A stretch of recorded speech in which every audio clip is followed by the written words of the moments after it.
بسم اللہ الرحمن الرحیم۔ شروع اللہ کے نام سے جو بڑا مہربان نہایت رحم والا ہے۔ محترم ناظرین و سامعین، السلام علیکم ورحمۃ اللہ وبرکاتہ۔ آج عمرہ اور حج کے تعلق سے آپ حضرات تک میں کچھ باتیں بتاؤں گا۔ اللہ تبارک و تعالیٰ سب کے نصیب اچھے کرے تاکہ وہ حضرات عمرہ کے لیے پہنچیں جو استطاعت رکھتے ہیں۔ تو عمرہ کے لیے احرام کا باندھنا، میقات پہ رک کر کے یہ سارے لوگ عمرہ کی تیاری میں اپنے احرام کو باندھ رہے ہیں۔ یہ احرام باندھنے کے بعد سب لوگ اب میقات سے چل کر کے مکے کے گلیوں میں سے ہوتے ہوئے سب لوگ یہ کعبۃ المکرمہ کے دیوار تک پہنچنے والے ہیں۔ یہ جو آپ دیکھ رہے ہیں منظر، یہ صبح بعد فجر کا یہ وقت ہے۔ ساری پبلک نماز پڑھنے کے لیے مسجد حرم کی طرف جا رہی ہے، اور جب آپ مسجد حرم کی طرف رخ کریں گے تو پہلا گیٹ جو باب الفہد ہے اور دوسرا باب العمر ہے۔ بہت سارے گیٹ ہیں، جس گیٹ سے بھی آپ کو انٹری مل جائے، اللہ تبارک و تعالیٰ آپ پہ فضل و کرم فرمائے تاکہ آپ حضرات بھی عمرہ کو پہنچیں اور عمرہ کے لیے اور حج کیجئے اور عمرہ کی زیارت سے فیض یاب ہوئیے۔ تو کچھ باتیں میں آپ حضرات تک بتا دوں تاکہ عمرہ کون کون کر سکتا ہے، کون نہیں کر سکتا ہے۔ عمرہ کے لیے سب سے پہلے آپ کو اسلام کا لانا ضروری ہے، یعنی آپ کو مسلمان ہونا ضروری ہے۔ عقل والا ہو اور بلوغت والا ہو، آزادی ہو، استطاعت والا ہو۔ استطاعت کا مطلب یہ ہوتا ہے جس کے پاس مال و دولت ہو۔ یہ نہیں کہ جو غریب ہے وہ بھی اپنا گھر بار بیچ کر کے عمرہ کے لیے نکلی، یہ اس کے حق کے لیے اچھی بات نہیں ہے۔ عمرہ وہی شخص جائے جس کے پاس مال ہو، دولت ہو، یا جو اپنے مال و دولت میں سے آپ کے پاس جو کچھ بھی بچ رہا ہے وہ اس پیسے سے آپ اللہ کے گھر کی زیارت کے لیے جائیے، حج کیجئے، عمرہ کیجئے۔ تو یہ تین چیزیں عمرہ کے لیے فرض ہے آپ پہ ہونا۔ پہلا کیا ہے؟ اسلام کا ہونا ضروری۔ دوسرا عقل والا ہونا، یعنی عقل کا یہ نہیں کہ پاگل ہو، مجنون ہو۔ تو اگر جو پاگل ہے، مجنونیت ہے، تو اس پہ فرض ہی نہیں ہے۔ اسی طریقے سے اگر جو پاگل اور مجنون ہے تو اس پہ نکاح بھی فرض نہیں ہے۔ اور آپ کے لیے سب سے اچھی بات یہ ہے کہ جب آپ عمرہ کے لیے جاتے ہیں تو آپ اپنے گناہوں سے پہلے توبہ کر لیجئے، پھر میقات پہ رک کر کے احرام پہنیے۔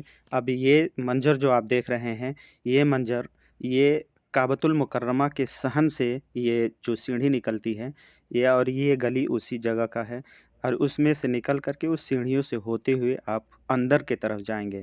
جیسے اندر جائیں گے کعبۃ المکرمہ کا منظر آپ کے سامنے آئے گا۔ وہاں آپ حجر اسود کے مکان سے آپ کا عمرہ کا طواف شروع ہوتا ہے۔ تو اس سے پہلے کہ آئیے کچھ باتیں جان لیتے ہیں احرام کے بارے میں۔ جو شخص احرام باندھنے کا ارادہ کرتا ہے اس کے لیے غسل کرنا، صفائی کرنا، خوشبو لگانا، یہ اور بنا سلے ہوئے کپڑے پہننا۔ اگر جو آپ کے پاس اس طرح کے کپڑے نہیں ہیں تو بھی آپ جو کپڑا میسر ہو سکے بنا سلا ہولا اسے صاف کر کے دھو کر کے آپ اسے پہن سکتے ہیں۔ تو یہ منظر آپ دیکھ رہے ہیں، کعبۃ المکرمہ کے لوگ طواف کر رہے ہیں، اور یہاں پہ حجر اسود ہے۔ حجر اسود کے مقام سے آپ کے طواف کا اسٹارٹ ہوگا، یعنی ابتدائے طواف ہوگا۔ یہاں پر ایک ہری لائٹ لگی ہوئی ہے۔ آج کل لوگوں کو اشارتاً بتایا گیا ہے، اشارہ میں، کہ اس جگہ سے کعبۃ المکرمہ کی طواف لگائی جائے، اور یہاں سے آپ 7 چکر آپ کعبۃ المکرمہ کو آپ طواف کریں گے۔ طواف اگر جو قریب سے جا رہے ہیں تو اور اچھی بات ہے، دور سے بھی، یعنی کعبۃ المکرمہ کے اندر کہیں سے بھی آپ 7 چکر اپنے آپ کو لگائیں، اور چکر کے درمیان آپ اپنے زبان پر یہ تلبیہ جاری رکھیں، لبیک اللہم لبیک لبیک لا شریک لک لبیک ان الحمد والنعمت والملک لا شریک لک۔ اتنا آپ کو کہنا ضروری ہے۔ اور کچھ دعائیں بھی ہیں جو عمرہ کے درمیان پڑھی جاتی ہیں۔ وہ دعائیں کیا ہیں؟ ربنا آتنا فی الدنیا حسنہ وفی الآخرۃ حسنہ وقنا عذاب النار۔ یہ ہر سمے ہر وقت آپ کی زبان پہ ہونی چاہیے اگر جو آپ عمرہ کر رہے ہیں تو۔ لبیک اللہم لبیک، یہ हर वक्त आपकी ज़बान पे होना चाहिए। और अगर जो उम्रा के लिए नियत आपने कर लिया है तो अल्लाहुम्मा लब्बैक अल उम्रा कह सकते हैं। लब्बैक अल्लाहुम्मा हज्जन, अगर जो आप हज कर रहे हैं तो हज के लिए ये दुआ पढ़ सकते हैं। अगर ये खौफ न हो कि किसी बीमारी वगैरह की वजह से अमाले हज पूरे न कर सकेगा तो उसके लिए शर्त है फ़इन्नल हस्बिया हिसाबी फ़महल्लियन हैसो हसबती, जहाँ कहीं भी किसी सबब से तूने मुझे रोक लिया तो मैं वहीं हलाल हो जाऊंगा। इसका माना ये हुआ, हज का इरादा करने वाले को अख्तियार है कि हज के तीनों किस्मों में से किसी एक का इंतखाब करें। जैसे हज तमत्तु हुआ, हज अफराद हुआ और हज किरान हुआ। ये 3 हज हैं, इनमें से किसी एक का भी आप इरादा करके आप हज स्टार्ट कर सकते हैं। कुछ बातें आपको ध्यान रखना ज़रूरी है। एहराम की हालत में बाल काटना, नाखून तराशना ये सब मना है। मर्दों के लिए सिला हुआ कपड़ा पहनना एहराम की हालत में मना है। न कि पायजामा पहनना ये भी मना है। सिला हुआ जूता पहनना ये भी मना है। मर्दों के लिए एहरा यानी उम्रा से पहले सर मुड़वाना ये भी मना है। अपने कपड़े या बदन पर खुशबू लगाना ये सख्ती से मना किया गया है। शिकार करना, शिकार से मुराद हलाल जंगली जानवर, ये सब उम्रा के हालत में मना है। निकाह करना हालत एहराम में ये हराम तो है ही, अलबत्ता इस पर कोई फ़िदिया नहीं। शहवत से बोसा व किनार करना बशर्ते कि हम बिस्तरी न करें उसका फ़िदिया है। और एक बकरी ज़बह करने के बराबर 3 दिन का रोज़ा रखना ये 6 मिस्किनों को खाना खिलाना है। तो बहुत ऐसी बातें हैं जो एहराम की हालत में मना किया गया है। बहुत सारे हाजी लोग जाते हैं, खुशबू खरीद करके अपने जेबों में रखते हैं और हालत तवाफ़ में खुशबू भी लगाया करते हैं। तो ये सब मना है, सख्ती के साथ मना किया गया है। तो आप तमामी हज़रात से गुजारिश है कि उम्रा की हालत में इससे बचें। रमज़ान का उम्रा हो या रमज़ान के अलावा या और भी किसी दिन, उम्रा या हज दोनों का नियम एक ही है। शर्त ये है कि आप नियत के ऊपर डिपेंड होता है। वो हज की नियत करते हैं उसके अहकाम दूसरे हैं, उम्रा की नियत करते हैं इसके अहकाम दूसरे हैं। तो करने वाला शख्स या उम्रा करने वाला शख्स जब भी मस्जिद हराम में या मस्जिद नबवी में दाखिल हो तो दाखिले की दुआ एक ही है, वो एक ही दुआ पढ़े। उसके लिए कोई ख़ास दुआ नहीं है जो आम मस्जिदों में दुआ पढ़ी जाती है। अल्लाहुम्मा इन्नी अस्अलुका मिन फ़द्लिका, ये मस्जिद में दाखिल होने की दुआ है। मस्जिद नबवी हो या मस्जिद हराम हो, किसी भी मस्जिद में दाखिले के लिए यही दुआ पढ़ी जाए। अलग से हज व उम्रा के दरमियान कोई दूसरी दुआ नहीं बताई गई है। तवाफ़ शुरू कर रहे हैं तो हर चक्कर में वो जो हरी बत्ती का इशारा किया गया है यानी हजर अस्वद से, वहाँ पे अपने हाथ को उठाना है, बिस्मिल्लाह अल्लाहु अकबर कह करके शुरू करना है और ऐसे ही अपने 7 चक्कर पूरे लगाने हैं, 7 चक्कर पूरे करने हैं। जब भी रुकन ईमानी के सामने पहुँचे तो मुमकिन हो तो उसका इस्तलाम करें और दोनों रुकनों यानी हजर अस्वद और रुकन ईमानी के दरमियान ये दुआ पढ़ें, रब्बना आतिना फिद दुनिया हसना व फिल आखिरति हसना व क़िना अज़ाबन्नार। जैसा कि मैंने अभी स्क्रीन पे मैंने ऐड कर दिया है, वहाँ से आप देख सकते हैं। और जब आपके 7 चक्कर पूरे हो जाएं तो वहाँ से बाहर निकलें और 2 रकात नमाज़ पढ़ें जिनमें सूरह काफ़िरून पहली रकात में और दूसरी रकात में सूरह इखलास की तिलावत करें। फिर ज़मज़म का पानी पिएं और खूब सैर हो कर के पिएं। लेकिन अगर जो आप रमज़ान के रोज़े रख रहे हैं और रमज़ान में उम्रा कर रहे हैं तो इस हालत में आप ज़मज़म का पानी नहीं पिएंगे। अलबत्ता इसलिए कि अगर जो आप अपने चेहरे पे मल सकते हैं, सर और सीने और पे लगा सकते हैं, लेकिन पीना रोज़े की हालत में मना है।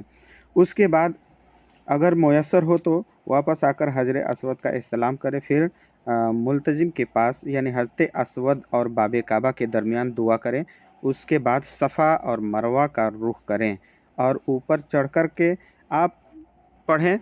ये जैसे कि कुछ अभी तो इस समय सफ़ा और मरवा में वो चीज़ें बाकी नहीं हैं जो पहले पहाड़ी थी, उस पे आसानी तो नहीं थी चलना, लेकिन आजकल जो सफ़ा और मरवा का यहाँ की हुकूमत और गवर्नमेंट ने जिस हिसाब से बनाया है उस हिसाब से आप आसानी से चलने के लिए रास्ते मुयस्सर हैं। आपको टाइल्स लगे हैं, बिजली है, आपके हवा है, पंखा है, एसी है, मुकय्यफ़ है, हर एक चीज़ आपको मुयस्सर है, आसानी से कर सकते हैं। लेकिन पहले तो लोग वैसे ही पहाड़ों पर और पत्थरों पे चल कर के उम्रा किया करते थे।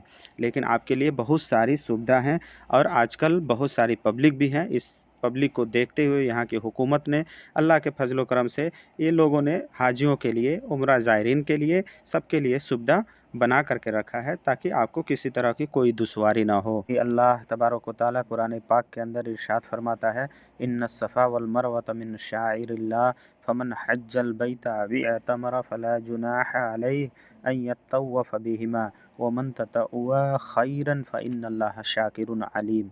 यकीनन सफ़ा और मरवा अल्लाह की निशानियों में से है, तो जो कोई बैतुल्लाह का हज या उम्रा करे तो उस पर उनका तवाफ़ कर लेने में कोई गुनाह नहीं है, और जिसने खुशी से भलाई की तो बिलाशुबहा अल्लाह कदरदान है और खूब जानने वाला है।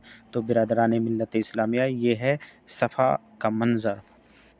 तो नाज़रीन, हम लोगों का उम्रा मुकम्मल हो गया है और हम लोग अब मौजूद हैं मदीनतुल मुनव्वरा में। मदीनतुल मुनव्वरा के जन्नतुल बक़िया में मौजूद हैं। अभी इधर की ज़ियारत हम लोग कर रहे हैं। तो आप जानते हैं जन्नतुल बक़िया किसे कहते हैं, आप सुनते हैं। जो हज़रात खुश नसीब हैं वो आकर के जन्नतुल बक़िया देख चुके हैं। जन्नतुल बक़िया एक ऐसा कब्रिस्तान है जो तमाम कब्रिस्तानों से अफ़ज़ल व आला कब्रिस्तान है। ये मदीनतुल मुनव्वरा में वाक़ है और ये रसूलुल्लाह सल्लल्लाहु अलैहि वसल्लम के रोज़े अनवर से कुछ ही दूरी पर वाक़ है। तो यहाँ पर बड़े बड़े सहाबा किराम और सहाबा सहाबियात तबा ताबईन इस कब्रिस्तान में मदफून हैं। इसीलिए ये कब्रिस्तान सबसे आला और सबसे अफ़ज़ल कब्रिस्तान है। बड़े बड़े उलमाए किराम, बड़े बड़े मुफ्तियान एज़ाम अपने आप को ख़्वाहिश इज़हार करते हैं कि हमारी भी मौत हो तो मदफून जन्नतुल बक़िया में हो, रसूलुल्लाह सल्लल्लाहु अलैहि वसल्लम के कब्रिस्तान में हमारी भी मदफून हो, ये ख़्वाहिश करते हैं। इसकी और भी बेशुमार फ़ायदे और बहुत सारे एजाज़ हासिल हैं इस कब्रिस्तान को, इसलिए कि इसमें सहाबा किराम से लेकर के तबा ताबईन औलिया किराम और तमाम मोमिन और मोमिनात इसमें जो मदफून होते हैं वो अफ़ज़ल व आला थे। और ये कब्रिस्तान अपने तरह से, अपने हैसियत में सबसे अफ़ज़ल व आला, दुनिया के तमाम कब्रिस्तानों से अफ़ज़ल व आला कब्रिस्तान है। और मैं आपको बताता चलूँ कि बहुत सारे लोग कब्रिस्तान में मत जाओ या कब्रिस्तान की ज़ियारत मत करो, तरह तरह के उनके अंदाज़ होते हैं। तो मैं ये कब्रिस्तान इस सवाल का जवाब है कि यहाँ पर लोग आते हैं और इस कब्रिस्तान की ज़ियारत करते हैं। तो हम कैसे इस बात को मान लें कि कब्र पे जाना नहीं चाहिए। यहाँ से मान लीजिए कि नबी करीम सल्लल्लाहु अलैहि वसल्लम, उनके सहाबा मदफून हैं इस कब्र में, तो ये उसका जवाब है। लेकिन हाँ, उनका भी कहना कुछ हद तक जायज़ और दुरुस्त होता है, इसलिए कि कुछ लोग जाते हैं तो सजदा रेज़ हो जाते, सजदा करते, तरह तरह के अफ़वाह करते। यहाँ पर बहुत बड़े बड़े सहाबा इकराम का कब्र मौजूद है और यहाँ पे उनकी कुछ निशानियात बाकी हैं जो आप देख चुके। अब हम लोग मस्जिद नबवी के सहन में मौजूद हैं। ये वो सहन है, अगर जो धूप होती है तो ये छतरी धूप की वजह से ऑटोमेटिक खुल जाती है। आप जानते ही हैं, बहुत सारे लोग इसकी तमन्ना कर रहे हैं देखने के लिए। तो आप इस वीडियो को अपने दोस्तों अहबाब तक शेयर करें ताकि ये मदीने की गलियां देख सकें, मदीनतुल मुनव्वरा की ज़ियारत कर सकें। अभी हम लोगों की एंट्री ये 35 नंबर गेट पे से अंदर हो रही है। अभी यहाँ 35 नंबर गेट से हम लोग अंदर जाएंगे, बैठ कर के कुछ सुन्नत व नवाफिल हम लोग अदा करेंगे। उसके बाद नबी करीम सल्लल्लाहु ताला अलैहि वसल्लम के रोज़े की ज़ियारत करेंगे।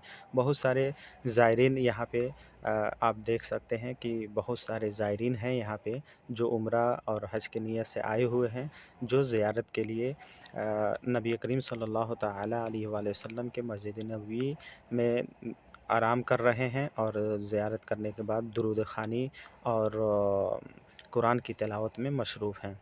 ये तमाम उम्रा करने के लिए जो हज़रात आए हुए हैं, ये सब अपने इस्तिताअत के अनुसार ये आए हुए हैं और मस्जिद नबवी में नमाज़ पढ़ने के बेशुमार फ़ायदे हैं। और में कुछ एक फ़ायदे नमाज आपको 500 बताता नमाज़ों चलूँ। जो शख्स 500 मस्जिद रकात नबवी के में दाखिल हो, सबसे पहले 2 रकात तहियतुल मस्जिद अदा करे, फिर नबी करीम सल्लल्लाहु अलैहि वसल्लम के कब्र के पास आए, बैठकर किबले की तरफ रुख करके नबी करीम सल्लल्लाहु अलैहि वसल्लम के चेहरे के मुकाबिल थोड़ा खड़ा हो जाए, दिल में ये तसव्वुर करे कि रसूलुल्लाह सल्लल्लाहु अलैहि वसल्लम उसे देख रहे हैं। फिर उन अल्फाज में ये सलाम अदा करें, अस्सलामु अलैका या रसूल अल्लाह। और आपके पास जो भी इससे ज़्यादा अगर जो इस्तिताअत है तो आप अपने अल्फाज को बढ़ा सकते हैं। अस्सलातु वस्सलामु अलैका या रसूल अल्लाह, अस्सलातु वस्सलामु अलैका या हबीब अल्लाह, अस्सलातु वस्सलामु अलैका या नबी अल्लाह, अस्सलातु वस्सलामु अलैका खैर खल्क़िल्लाह, अस्सलातु वस्सलामु अलैका या ख़ातमुन नबिय्यीन, अस्सलातु वस्सलामु अलैका या रहमतल लिल आलमीन। यानी आपके पास जितने भी अल्फाज हों, आप अपने दिल के अथाह गहराइयों से सलाम पेश करें। फिर दाएं जानिब हो करके कहें, अस्सलामु अलैका या अबू बकर सिद्दीक़, अस्सलामु अलैका या उमर अल फ़ारूक़। यहाँ पे ये दोनों सहाबी रसूल यानी खलीफ़ा रसूल हैं और इनको भी सलाम करना आप पे वाजिब और ज़रूरी है। जब भी जाएं तो आप इन्हें सलाम करें और यहाँ सलाम करने के बाद थोड़ी दूर किबला रुख हो करके हुजरे के पास अपनी बाएं जानिब करके आप खूब दुआएं मांगें। वो दुआएं इतना आप दुआ कीजिए, आपकी हर एक दुआ अल्लाह तबारक व तआला कबूल मकबूल फ़रमाएगा। ये रही थोड़ी सी कुछ बयान जो मैं आप हज़रात तक पहुंचा दिया। तो ये मंज़र जो देख रहे हैं ये मदीनतुल मुनव्वरा का सहन है। जो उस तरफ का रास्ता वो लोग ब्लॉक कर रखे हुए हैं, उस तरफ से रास्ता ब्लॉक है, देख रहे हैं आप। ये सहन पूरा खाली है लेकिन पब्लिक उसके बाहर से हो करके अंदर की तरफ जा रही है। और ये जो रास्ता जा रहा है उधर से ये लोग बंद कर दिए हैं, इसलिए इधर से ये तमाम ज़ायरीन उम्रा इधर से जा रहे हैं, जा कर के नबी करीम सल्लल्लाहु ताला अलैहि वसल्लम की ज़ियारत करेंगे। और ये देख सकते हैं काफ़ी भीड़ है और ये रमज़ान का उम्रा है, इसलिए भीड़ ज़्यादा हुआ है। मदीनतुल मुनव्वरा तशरीफ़ लाते हैं तो ये गुंबद खज़रा सबसे पहले आपके निगाहों तक पहुंचता है। जो पहली निगाह जाती है वो गुंबद खज़रा पे पहुंचती है। तो जब भी आपकी निगाह गुंबद खज़रा पे पहुंचे तो आप अपने दिल के अंदर कुछ न कुछ जायज़ ख्वाहिशात रखिए। अल्लाह तबारक व तआला रसूलुल्लाह सल्लल्लाहु अलैहि वसल्लम के सदक़े में उसे कबूल फ़रमाता है। तो ये देखिए, ये रसूलुल्लाह सल्लल्लाहु अलैहि वसल्लम हैं, उनके बाजू में हज़रत अबू बकर सिद्दीक़ हैं, उसके बाजू में हज़रत उमर फ़ारूक हैं। और ये रास्ता है, इसी रास्ते से उस तक हम और आप पहुंचते हैं। लेकिन अभी फ़जर का वक्त ख़त्म हो चुका है और ज़ायरीन हज़रात ज़ियारत करके जा चुके हैं। खाली वक्त में मैंने सोचा कि मैं आऊँ, खाली वक्त में मैंने आकर के ज़ियारत किया। यहाँ पे थोड़ा कम भीड़ है और हुजूम कुछ बाहर निकल चुका है, जन्नतुल बकिया की तरफ है। कुछ अफराद मस्जिद नबवी के अंदर सो रहे हैं। ये मकान जो देख रहे हैं तो इसे कहते हैं रियाजुल जन्ना। यहाँ पे 2 रकात लोग नफल नमाज अदा करते हैं और यहाँ काफ़ी फजीलत है उस नमाज की और बेशुमार फ़ायदे और बेशुमार सवाब अल्लाह तबारक व तआला रियाजुल जन्ना में नमाज़ पढ़ने के आता फ़रमाता है। और ये मंज़र जो आप देख रहे हैं ये मस्जिद नबवी का 35 नंबर गेट का है और जगह जगह गेट को भी ये लोग ब्लॉक करके आज रखे हुए हैं या भीड़ की वजह से। तो इस वीडियो को खूब शेयर कीजिए अपने दोस्तों अहबाब में और रिश्तेदारों में। ये मस्जिद नबवी का मंज़र बिल्कुल आपका निगाह हट नहीं पाएगा, ताकि आपके दोस्त अहबाब भी देख सकें, आपके रिश्तेदार भी देख सकें और इससे फ़ायज़ाब हो सकें। मस्जिद नबवी का मंज़र और ये मस्जिद नबवी का सहन, यहाँ पे ज़ायरीन उम्रा, ज़ायरीन हाज़ी लोग जो भी तशरीफ़ ले आते हैं मदीनतुल मुनव्वरा की ज़ियारत के लिए हाज़िर होते हैं। करना ज़रूरी भी है, यहाँ पे हाज़िरी ज़रूरी भी है। जैसे कि रसूलुल्लाह सल्लल्लाहु अलैहि वसल्लम का इरशाद पाक है, मन ज़ारा कब्री वजबत लहू शफ़ाअती, जिसने मेरे कब्र की ज़ियारत की उसके लिए मेरी शफ़ाअत वाजिब हो गई। यानी रसूलुल्लाह सल्लल्लाहु तआला अलैहि वसल्लम का फरमान है कि जो भी यहाँ तक आए और मेरी कब्र की ज़ियारत करे मैं उसकी शफ़ाअत करूँगा। ऐसे ही उम्रा और हज कर लेता है आदमी तो गुनाहों से पाक हो जाता है। और उसके बाद जब नबी करीम सल्लल्लाहु ताला अलैहि वसल्लम के इस मकाम तक पहुँचता है और वो ज़ियारत कर लेता है तो वो शख्स और बाबरकत और अफजल तरीन शख्स हो जाता है, उम्रा कर लेता है। अल्लाह तबारक व तआला हर शख्स को, हर भाई और बहनों को, सबको यहाँ पे तौफ़ीक अता फ़रमाए ताकि वो यहाँ पे आए और ज़ियारत करें मदीनतुल मुनव्वरा नबी करीम सल्लल्लाहु ताला अलैहि वसल्लम के रोज़े से फ़ैज़याब हो सके और वो लोग ज़ियारत कर चुके हैं। तो मेरी गुजारिश है, अगर जो आप हमारे चैनल पे नए हैं तो ज़रूर सब्सक्राइब कीजिए, अपने दोस्तों अहबाब में शेयर कीजिए। अब हम लोगों का ज़ियारत भी ख़त्म हो चुका है, अब हम लोग थोड़ा बहुत खजूर वगैरह परचेज़ करेंगे और अपने घर को जाएंगे इंशाअल्लाह रहमान। चलिए अब दीजिए इजाज़त, अपने दुआओं में याद रखिए ताकि मैं और भी आपको इस तरह का वीडियो पेश कर सकूं। अगर नए हैं तो ज़रूर सब्सक्राइब कीजिए। अस्सलाम ज़ियारत वालेकुम बाकी रह गई है वरहमतुल्लाहि आपकी, वबरकातुहू। थोड़ी सी ज़ियारत, जिसे आप उहुद का पहाड़ आप कहते हैं। ये मदीने से थोड़ी सी दूरी पर वाक़ है। ये यहाँ पे जंग उहुद हुआ था और ये बहुत भारी तादाद में यहाँ पे एक जंग हुई थी रसूलुल्लाह सल्लल्लाहु अलैहि वसल्लम के दौर में। ये पहाड़ देख रहे हैं, यही वो पहाड़ है। आज भी ज़ायरीन आते हैं और इस पहाड़ी की ज़ियारत करते हैं और यहाँ पे बहुत सारे अपना क्या बोलते हैं कि लोग आकर के ज़ियारत करके फ़ैज़याब भी होते हैं। इसलिए आते हैं यहाँ पर कि हज़रत अमीर हमज़ा रज़ियल्लाहु अन्हु की कब्र मुबारक है, जो कुफ़ार मुशरिकीन इस पहाड़ी से उतर के आकर के कुछ लोगों को शहीद कर दिए थे। तो यहीं पर हज़रत अमीर हमज़ा, ये देखिए ये मुबारक जो है ये हज़रत अमीर हमज़ा रज़ियल्लाहु ताला अन्हु की कब्र है। यहाँ पे लोग आते हैं और फ़ातिहा पढ़ते हैं और ये कब्र जो हज़रत अमीर हमज़ा शहीद हुए थे, इसी जंग में शहीद हुए थे। और ये जगह आज भी 1400 साल से लेकर के आज तक महफूज है और ये ऐसे ही है। अब हम लोग ज़ियारत मुकम्मल कर चुके हैं, अब हम लोग अपने अपने घरों पे जा रहे हैं। अल्लाह ताला हम सब के उम्रे को कबूल व मकबूल फ़रमाए और आप लोगों को यहाँ पर उम्रा करने के और हज करने के लिए अल्लाह तबारक व तआला तौफ़ीक़ व रफ़ीक़ अता फ़रमाए। आमीन सुम्मा आमीन। अगर जो आप हमारे चैनल पे नए हैं तो ज़रूर सब्सक्राइब करें, दोस्तों अहबाब में शेयर करना ना भूलें। सदक़े जारी